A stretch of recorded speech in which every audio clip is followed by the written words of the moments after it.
Atenção! Começa agora uma teleaula de Geografia do Ensino Fundamental. Você vai assistir a teleaula de número 32. Bons estudos!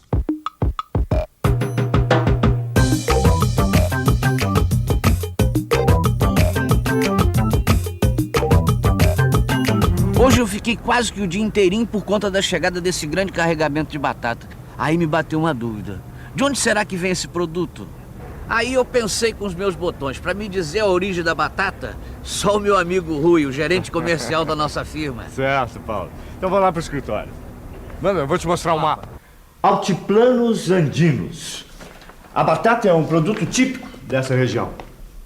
Altiplanos quer dizer regiões altas e planas, é isso? É isso. Essa região fica entre as montanhas da Cordilheira dos Andes. E o interessante é que é exatamente nessa região que se concentra a maior parte dos descendentes das grandes civilizações da América, os ameríndios.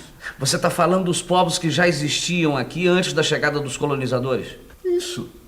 E o mais interessante ainda é que esses povos, os ameríndios, já cultivavam a batata antes da chegada dos europeus. Já viu que a gente vai aprender um montão de coisas sobre a América Latina nessa teleaula de hoje, né? Hoje nós vamos ver os principais aspectos do quadro natural latino-americano. Vamos ficar sabendo um pouco mais das diferentes culturas e etnias dos povos ameríndios e do processo de ocupação e colonização dessa região. E também o papel de nações, como a Inglaterra e os Estados Unidos, na formação da América Latina. Mas peraí, se esses povos conhecem tanto sobre produção de batatas, nós poderíamos aprender com eles como produzir batatas melhores e o que é fundamental, mais baratas. Isso. Então vamos nessa. Olha, você vê dessa parte até o... Quem diria, né, Maurício, que a deliciosa batata tem a ver com a América Latina? Pois é. Mas a gente podia aproveitar essa história aí para conhecer um pouquinho melhor alguns aspectos físicos da América Latina. Desse assunto eu manjo, viu? Relevo. O relevo da América Latina é marcado pela presença de uma grande cadeia montanhosa que vai do extremo norte ao sul do continente americano. Como a origem geológica dessa cadeia é recente, ao longo de toda a sua extensão existem pontos sujeitos à ocorrência de terremotos e de vulcões. É por isso que a gente sempre escuta notícias de terremotos no México e de vulcões em atividade no Chile e na Colômbia. Repare que tanto no México como no Peru, a cordilheira apresenta dois grandes eixos que limitam extensas superfícies planas. Você já viu, por serem altas e planas, essas regiões são chamadas de altiplanos. Opa, isso a gente já viu, né? Essas regiões tinham importância mesmo antes da chegada dos europeus. Quer dizer, foi nos altiplanos peruano e mexicano que se desenvolveram as civilizações ameríndias, tá certo? Certíssimo. É isso mesmo. Agora, não é só de cordilheira que vive o relevo da América Latina, né? Ele também apresenta grandes escudos cristalinos que formam os planaltos, como o Planalto Brasileiro, o Planalto das Guianas. E aqui ao sul aparece outra forma parecida, o Planalto da Patagônia. E essas regiões verdes aqui, o que são, Maurício? Essas aí são as grandes depressões, regiões mais baixas que ficam entre os planaltos. As grandes depressões da América Latina são a Depressão Amazônica, a do Pantanal e a do Pampa. Mas essas depressões têm suas diferenças. A Depressão Amazônica, por exemplo, apresenta um clima quente e muito chuvoso que permite a existência de uma grande floresta, a Floresta Amazônica. Trata-se de uma região com muitos rios, quase todos com grande volume d'água.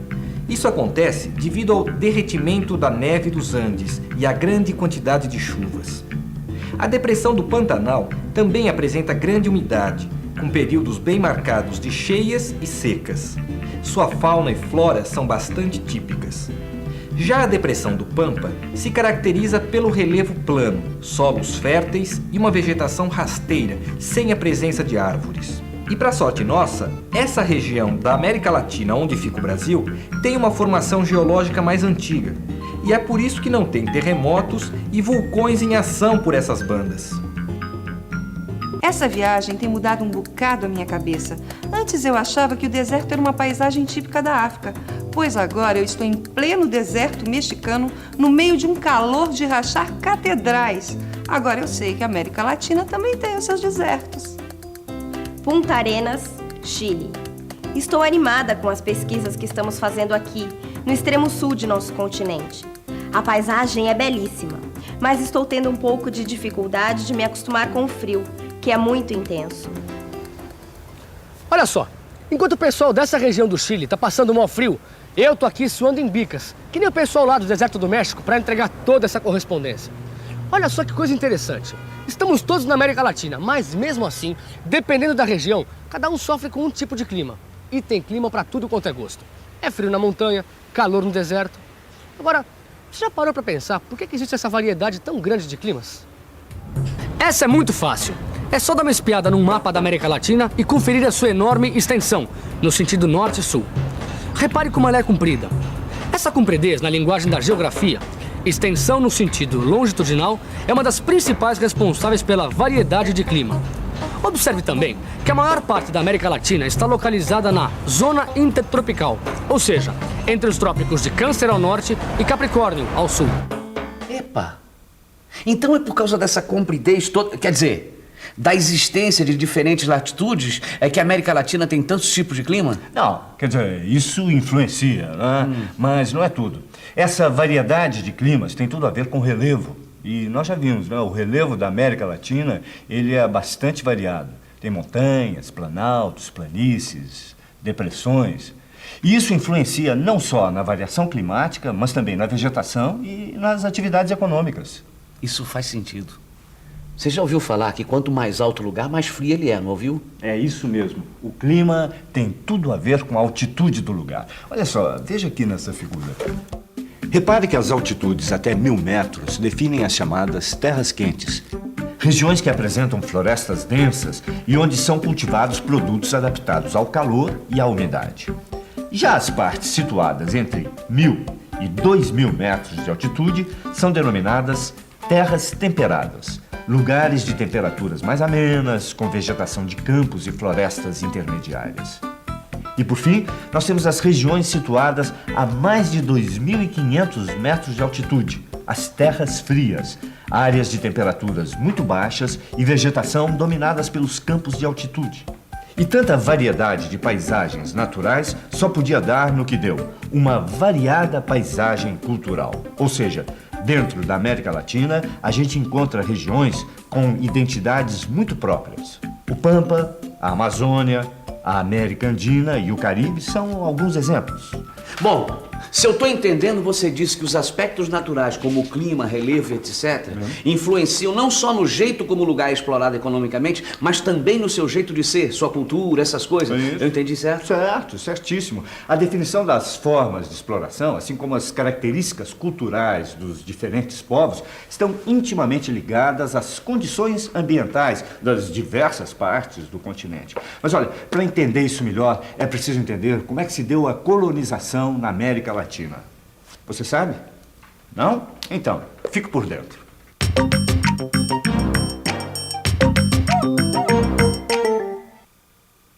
Quando chegaram no continente americano, os europeus encontraram antigas civilizações conhecidas como ameríndias.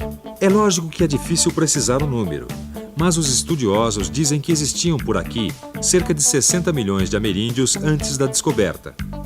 E eram vários povos, em diferentes estágios de desenvolvimento.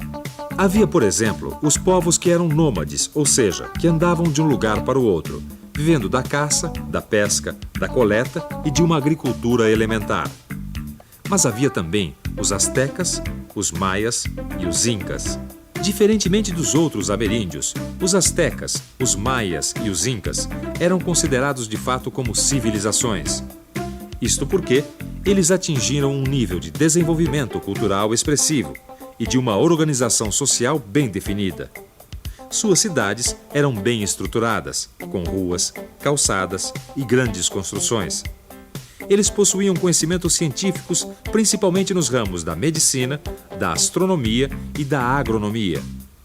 A agricultura irrigada e com técnicas de fertilização garantia a subsistência de grande número de pessoas. Cusco, Peru. Amiga, você sabe, eu dei aula de história durante mais de 30 anos e vivia falando para os meus alunos das maravilhas da civilização inca. Mas só agora, conhecendo as ruínas desse povo, é que realmente me dou conta da sua grandeza. Suas construções são impressionantes. Imaginar que há mais de 500 anos eles já utilizavam métodos de irrigação e fertilização e tinham um eficiente sistema administrativo é de cair o queixo. Essa é realmente de cair o queixo. Uma civilização tão avançada num passado tão distante. Agora, por que será que as civilizações Inca, Maia e Azteca desapareceram? Olha, eu não sou historiador, mas uma coisa eu sei. Um dos motivos que levou ao desaparecimento dessas civilizações é que elas não entraram no esquema de colonização dos conquistadores que aqui chegaram. Esse esquema é uma das coisas em comum entre os países da América Latina. É chamado de colonização de exploração. Isso já é um assunto bastante conhecido, mas vamos refrescar a memória. As colônias latino-americanas não tinham alternativa. Eram obrigadas a comercializar apenas com suas metrópoles. A produção era baseada nos grandes latifúndios, ou seja, grandes propriedades de terra, e no trabalho escravo. Resumindo, as colônias mandavam para as metrópoles seus produtos agrícolas, minerais e matérias-primas em geral, e recebiam em troca produtos manufaturados. Opa, mas isso mudou muito, hein? Tá certo que o Brasil, por exemplo, ainda exporta produtos agrícolas e minerais, mas hoje até carro a gente já exporta. É, e tem mais. Hoje o Brasil exporta para um montão de países. Naquela época isso não podia, não. A colônia só podia fazer comércio com a sua metrópole. Era o chamado Pacto Colonial. Mas peraí. Se a colônia só podia comercializar com as metrópoles, e no caso da América Latina, geralmente as metrópoles eram Portugal e Espanha, isso quer dizer que esses dois países eram grandes produtores de manufaturados. A colônia enviava a matéria-prima e recebia em troca das metrópoles os produtos manufaturados. É isso. Só que aí você precisa entender o papel da Inglaterra. Amigo, dá licença. Esse tênis aí que você está usando, você saberia dizer pra gente onde é que ele foi fabricado? Nos Estados Unidos. A senhora sabe onde é que foi fabricado o óculos que a senhora está usando? Eu acho que é italiano. Pois é. Hoje a gente encontra produtos industrializados de diversos países. Mas houve uma época em que se você quisesse um produto manufaturado, só existia uma alternativa: a Inglaterra. Essa era a única saída que Portugal e Espanha tinham para abastecer suas colônias, fazer comércio com a Inglaterra. Foi assim que a Inglaterra acabou absorvendo toda a riqueza gerada nas Américas e acabou expandindo seus laços comerciais e acumulando riquezas que lhe ajudaram a realizar sua revolução industrial. Com o processo de industrialização, a Inglaterra aumentou sua presença na América Latina, influenciando, inclusive, nos processos de independência e na abolição da escravidão de vários países da região.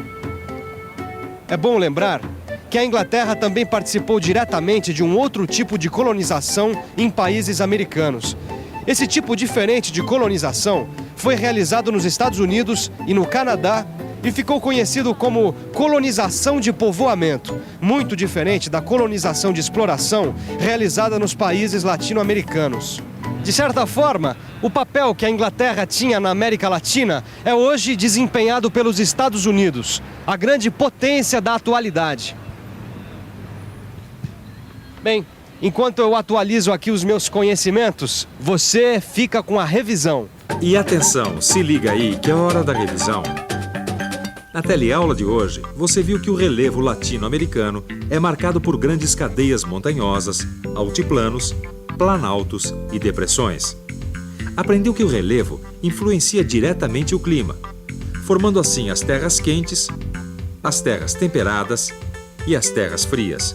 Ficou sabendo que ao chegarem nas Américas, os colonizadores encontraram diferentes povos, os ameríndios, alguns deles com alto nível de desenvolvimento, como os astecas, os maias e os incas. Por último, viu que o processo de colonização é um dos fatores que dá identidade aos países da América Latina, pois foi a colonização de exploração e o pacto colonial que mantiveram durante séculos os países latino-americanos como fornecedores de matérias-primas agrícolas e minerais para os mercados europeus. Paulo, desse jeito você vai virar um especialista em América Latina, hein? É, a conversa tá muito boa, mas eu tenho que ir pra casa dar uma boa descansada. O trabalho aqui no Porto amanhã vai ser de lascar. Eu também vou indo. Tchau, hein? Tchau! E você já sabe, pra ficar com tudo registrado na cabeça, é bom dar uma boa lida no seu livro e fazer os exercícios. Na teleaula de amanhã, tem mais.